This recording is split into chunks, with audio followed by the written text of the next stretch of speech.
Welcome to the National Capital Area Chapter's video series on cybersecurity. This video talks about key exchange protocols. In the first video, we talked about how Bob and Alice wanted to share a secret. So Bob was taking the word, he was encrypting it by applying some math and a key, and then sending it over to Alice. And the question was, how can Bob and Alice agree on a key without Fred, who's in green there, knowing what it is? Because the math is all well known. So the only thing that's stopping Fred from uncovering that secret word is the key. So how do we get the key to the other side without Fred finding it out? One of the most common ways of doing this is Diffie Helman. Diffie Helman is a way of generating a shared secret. So we're not simply encrypting a key and sending it over. We're actually going to generate a secret, a shared secret, a key between two people in such a way that the secret can't be seen by observing the wire. So we're going to create, Bob and Alice are going to create a key together. And it's particularly useful because you can use this technique to create an encryption key with someone, start encrypting that traffic, and even if somebody tries to analyze that traffic, they've got no information to be able to generate the key. Now, this kind of math that's used here in a public key crypto is a trapdoor function.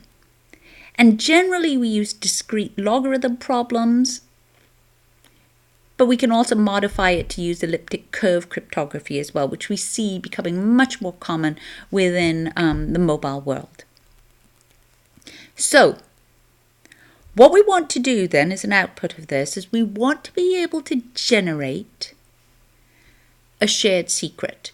And we're going to then use that shared secret key to encrypt our information using some symmetric algorithm like AES or two-fish or so on. So, we're going to do that by, first of all, Alice and Bob agreeing on a prime number, P, and a base, G. Alice is going to choose a secret integer, B, and Bob is also going to choose a secret integer, A. Bob's going to do a calculation,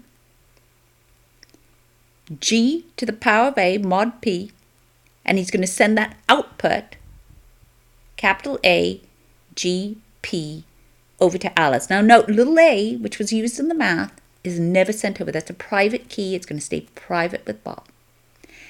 Alice is going to also do a mathematical calculation, and she's going to calculate capital B. And she's going to send over to Bob capital B. Now, they're both going to calculate a key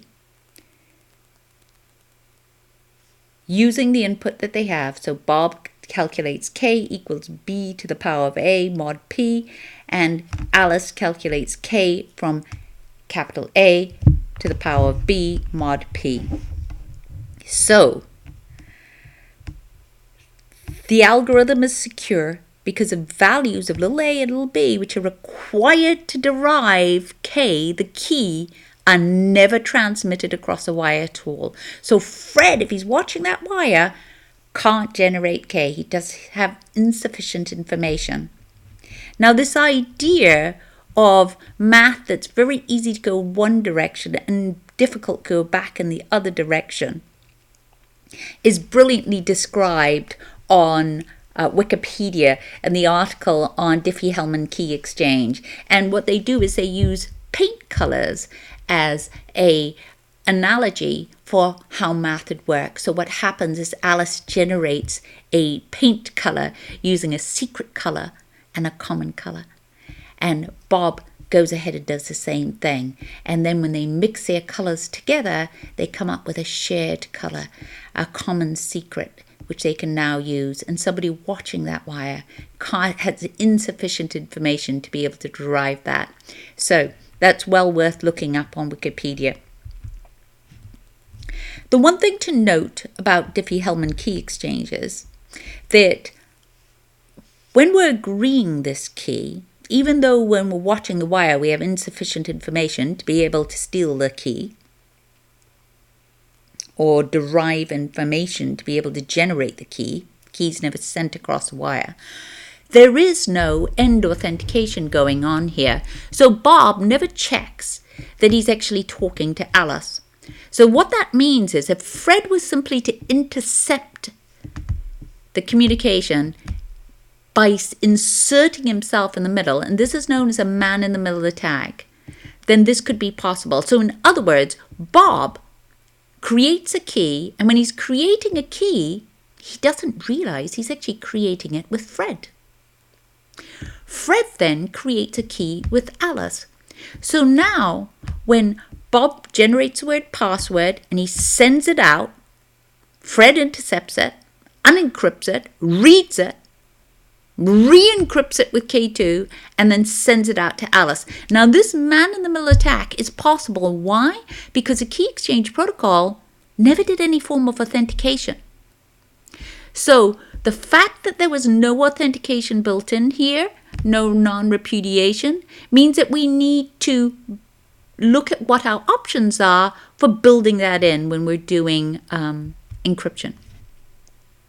Thank you so much for watching this video on cybersecurity fundamentals. Please do follow us on Twitter to keep up with events and subscribe to our YouTube channel.